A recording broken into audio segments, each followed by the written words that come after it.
to go home. The tonsils really did fuck me up.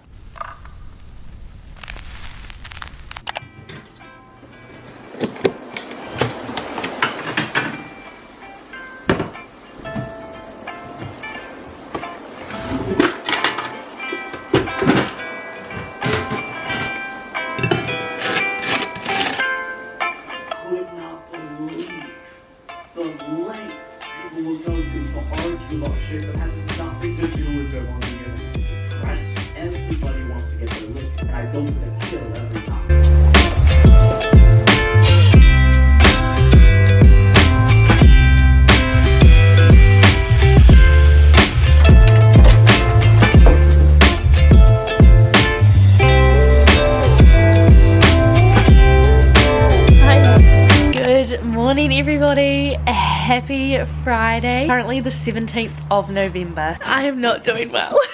So I just realized my washing was out all last night and it is raining. Currently around 7:30, it might even be closer to 8 in the morning. The reason I'm up so early this morning and not working is because I am having surgery today. My emotions, as you would have seen today while I was brushing my teeth, my brother Jeremy messaged me a really sweet message, and I was doing so well this morning. I made my bed, I had the breakfast, saw that message, and it just broke me in the best way possible. But like, also just acknowledging that today is the day. I'm fucking shit scared. I spent the night alone last night and could not get to sleep, could not get rid of all of the emotions in my brain, just enough to fall asleep. Probably fell asleep around midnight, then had to wake up about 6. My nerves are just running wild. Need to be there at 12. Been around on my channel for a while now. You probably know that I've had tonsil problems for quite some time. I've been to the EMT. I think I vlogged it, I don't know if I did, but been a whirlwind of emotions, a whirlwind of just pain, antibiotics all the time, so I needed to get them out. At one stage I could not breathe,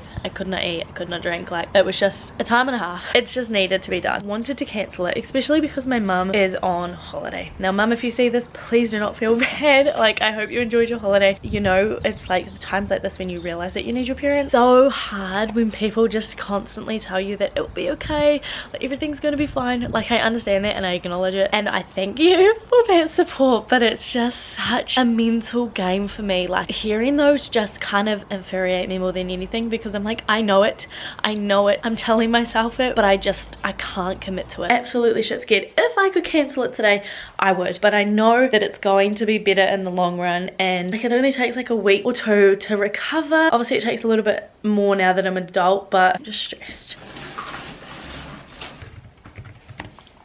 I feel so naked right now because I don't have any nails on and I also don't have any jewelry on, which is like, I can't even remember the last time I didn't wear any rings or a necklace. Around 8:30 currently. I don't know what else to say. I'm so overwhelmed. You're probably thinking, why have you got no nails on? Why have you got no jewelry on? That's a sign for going into surgery. Yeah, you're fucking right. You're so absolutely right. I had to wake up super early and eat before 7 AM, so I had a light breakfast, which was just honey on toast because that's what the doctor recommended. I had to take all of my like jewelry off and that sort of stuff and get my nails removed because I think they see your like vitals and stuff through your nails. I'm not 100% sure. I've been trying to distract myself. I have got sick leave today, obviously. I ended up doing some work just to keep my mind occupied. My house is really messy, so for the next 20-30 minutes I'm just going to be spending cleaning my house before organizing for Luna to go to my grandparents today. I was going to take her to daycare, but by the time everything kind of happens and I'm out of surgery and on my way home, she would have had to stay the night because we would have missed the cutoff for pickup. I obviously wanted to spend the night with you. Yeah, I just wanted to document this moment. I don't know why. Maybe it will be like a moment to look back and be like, you were so scared for absolutely no reason. I'm petrified. I think the main reason I didn't tell people is because I didn't want to believe that it was happening. I kind of just was like, oh, it'll be fine. Like, it would get cancelled or I'll just cancel it. But no, we're here and I'm alone and I'm scared, and I cried this morning while brushing my teeth because Jeremy messaged me and it was just like telling me good luck and then it will be fine, and I know it'll be fine, but like, I'm just talking out my ass right now. So scared, so scared, so scared. Oh, big support baby over here though. My sister actually so great, and she knew that I was going to cancel the surgery, so she flew her ass up to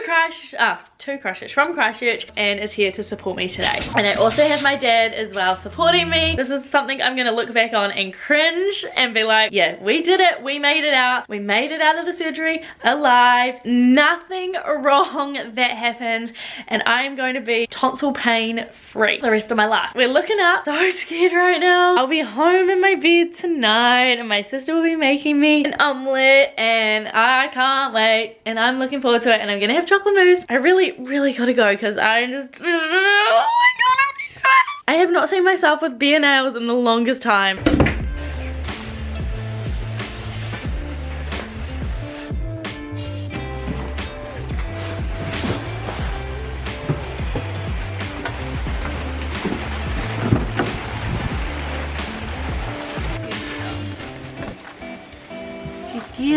I'm just going to drop Luna off and go to surgery.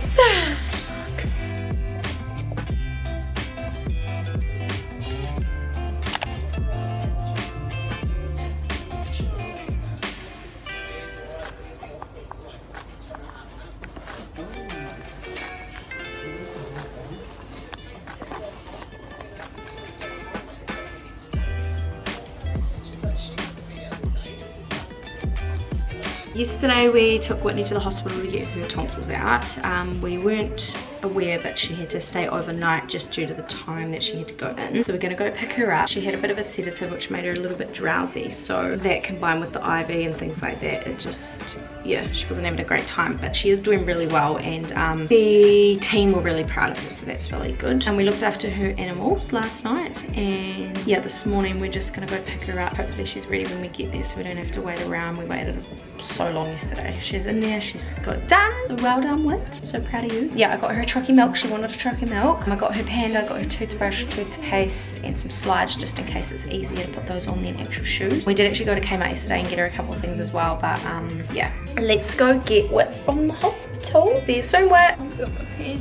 I'm ready to stay in overnight now. But I'm ready to go home as well. Chalky milk, So you received that you can make me an omelette. pepper sachet, salt sachet, tomatoes. We probably do some tomato soup.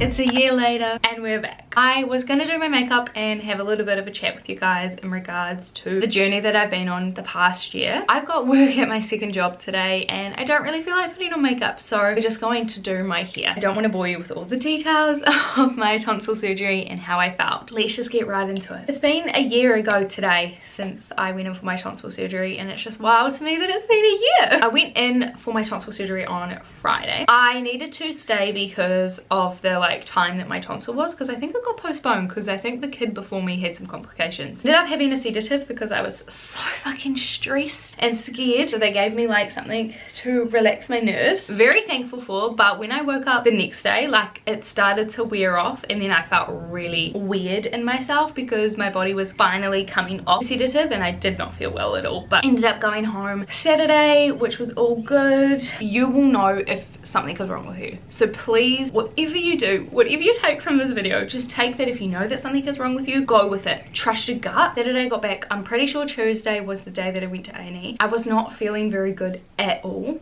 and so I was like, I need to go. So mum took me to A&E and the doctor looked at my throat and he said, when did you have your surgery? And I said Friday, and he goes, this looks like it was done yesterday. This does not look like it was a while ago that you did it. It's not infected or anything. Pretty much just sent me on my way. They only gave me liquid ibuprofen and liquid Panadol, and so that just was not helping at all. I felt like I was underwater, but my ears were popping from being in a plane. It was just the worst experience, worst feeling ever. I really can't multitask, oh my god. I was trying to drink an Up and Go and I was in so much pain. I was literally on the ground crying trying to drink an Up and Go. Up and Go is a liquid drink. I lost so much weight and it was just awful. I was pretty much on a liquid diet for a month after my surgery. Fast forward to Thursday night, I felt something warm in my throat and I kind of just shoved it all away. I kind of was oh no, I'll just go to sleep. I woke up on Friday and I spat out, and I spat out blood, and so I was stressed. Pretty much I was swallowing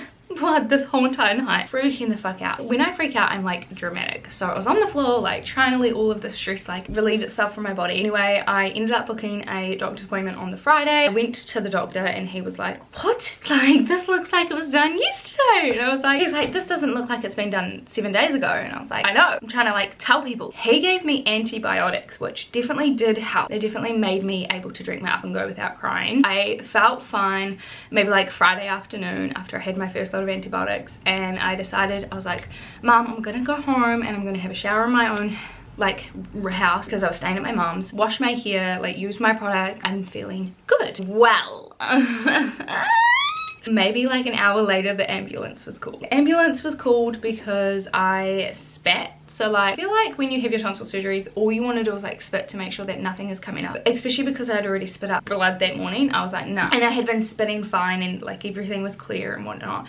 And I just happened to spit in the shower just after I had like washed everything. And I was like, I just feel like I need to spit. So I spat in the shower. That was when the waterfall came.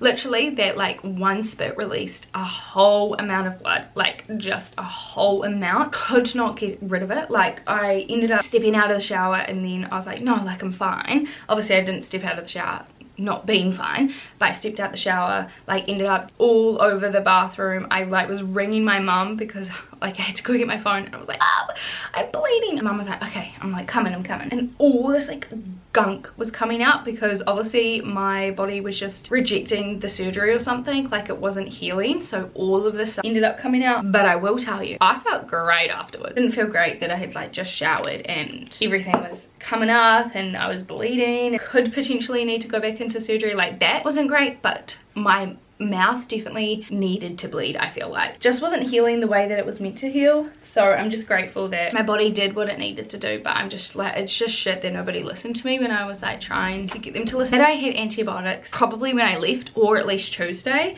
I might have avoided going to hospital again. So I stayed overnight. They had me on a couple of like pills to stop the blood, and then there was like another thing that they put me on as well, and then obviously antibiotics. I stayed over there for a little bit. That was really lonely. That was very, very lonely. Probably lonelier than the first hospital visit, to be honest. I felt very, very alone. Nobody came and saw me. I didn't have a single soul to talk to. I just felt very alone. I'm sure I posted it on my Snapchat story, and I think it was just like people just wanting to know why I was in the hospital, but like not really caring. I felt very alone in that aspect. Mum came and picked me up, and then I was pretty much on the mend from that point on. However, I started to develop a lot more saliva than the average person would. They just like put that down to acid reflux. So they gave me like so many bottles of like liquid reflux. But then they also gave me these pills, and the pills I had to take for like 3 or 4 months, and they were actually a lifesaver. I still experience a little bit to this day, but nowhere near as much. They also gave me these other pills because I did get nerve damage as well. They gave me these pills, but they affected my heart. Like they made my chest have a lot of pain. They made me very sleepy and I couldn't drive. I actually fell asleep while driving once. It was like for a minor second, but I was like, no, I don't want to be on these pills where I can't drive, am sleepy all the time. I have to work, you know, so like I didn't want to be on them. And then obviously the chest pains was a big thing as well. If it's not actually going to help the nerve damage, then why would I be on them? So yeah, I stopped that, and then the nerve damage stopped happening after a while. It just makes me very emotional talking about this because it's been a year. The whole debacle of me going into the hospital, and a part of me still believes that I probably shouldn't have done it, but I'm here. My tonsils are removed. I haven't really had any other tonsil problems or throat problems since doing the surgery, which I'm really grateful for, but overall I just felt really alone in this process. I will say that I was really grateful for my mum, I was really grateful for my dad, and I was really grateful for my sister, and I was really grateful for my friend from the South Island who gave me a massive delivery of all things liquid that I can consume. I was very, very grateful for that, but overall I was very alone, and it really sucks, and I have a lot of resentment about this particular week and a half. That was my tonsil surgery life. A lot of PTSD. I still suffer from hopping in the shower. I still suffer from like brushing my teeth and having to spit. I suffer from a lot of things. The tonsils really did fuck me up. That's everything. I'm not going to bore you with any more. Just know that if you do need to get your tonsils out, just make sure you have a massive support system around you and ensure that you get antibiotics. Even if they say that you don't have an infection, it's just going to save you, because if you do have to go in for a second surgery because you've bled, like, it's pretty bad. So, and just please don't go through this alone. It's one of the hardest things to do. I'm going to leave you guys here. Thank you so much for coming along with my journey. Grateful to still be here and to now have recovered for the most part. I feel like I rambled a lot because I got very emotional. I feel like there were things that I probably could have covered a little bit more where I didn't cover it all. I try and block out as much as I can because it was very traumatic. It appears that Luna wants to play. She's squeaking a toy at my door. So I'm gonna leave, but I hope you guys have a good day or night wherever you may be, and I'll see you all next time. Bye.